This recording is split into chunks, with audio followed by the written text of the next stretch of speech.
தன் தாய்மொழியை மறக்கிறவன் எவனும் வாழ்வில் சீர்பட மாட்டான். எல்லா மொழியையும் கற்றுக்கொள்ள வேண்டும்.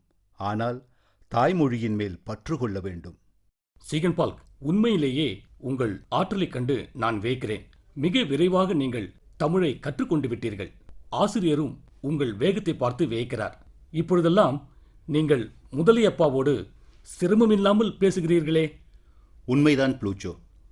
அது என் திறமையினால் மட்டுமல்ல, தமிழ் மொழியின் இனிமையும் அதற்கு காரணம். பூவில் அமர்ந்த வண்டு தடுக்கி தேனில் விழுந்து விடுவது மாதிரி தமிழ் என்னும் தேன் குலத்தில் நான் தடுக்கி விழுந்து விட்டேன். எழுந்து வர மனமில்லை. ஆனால் இன்னும் ஒரு குறை உண்டு.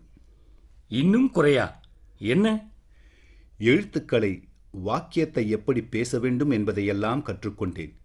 இருப்பினும் இன்னும் தமிழில் உள்ள இலக்கணங்களை, செய்யுளை, சில புலமை வாய்ந்த சொற்களின் பொருளை நான் அறிந்து கொள்ள தமிழ் மொழியும் வேறு சில அயல்நாட்டு மொழியறிந்த ஆசிரியர் கிடைத்தால் நலமாக இருக்கும் என்று நினைக்கிறேன். நீங்கள் சொல்வதும் சரிதான். ஸ்பீக்கிங் ஃபார்மேட், ரைட்டிங் ஃபார்மேட் இரண்டுக்குமே இங்கு பெரிய வித்தியாசம் இருக்கும் போலிருக்கிறது.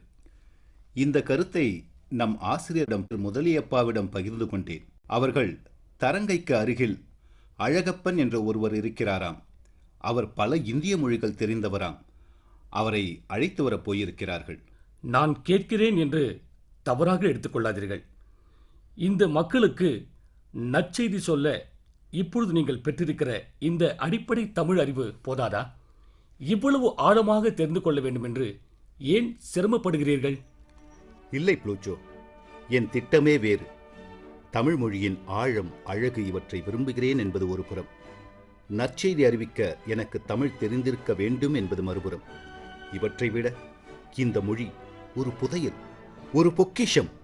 இறைவன் படைத்த அதிசயங்களில் ஒன்று தமிழ் மொழி. இந்த மொழியின் இலக்கியம் உன்னதமாக வடிவமைக்கப்பட்டிருக்கிறது. இந்த மொழியின் இலக்கணம் உறுதியாக கட்டமைக்கப்பட்டிருக்கிறது. நற்செய்தியை சரியாய் இவர்களுக்கு உபதேசிக்க பைபிள் தமிழில் மொழிபெயர்க்க வேண்டியது அவசியம்.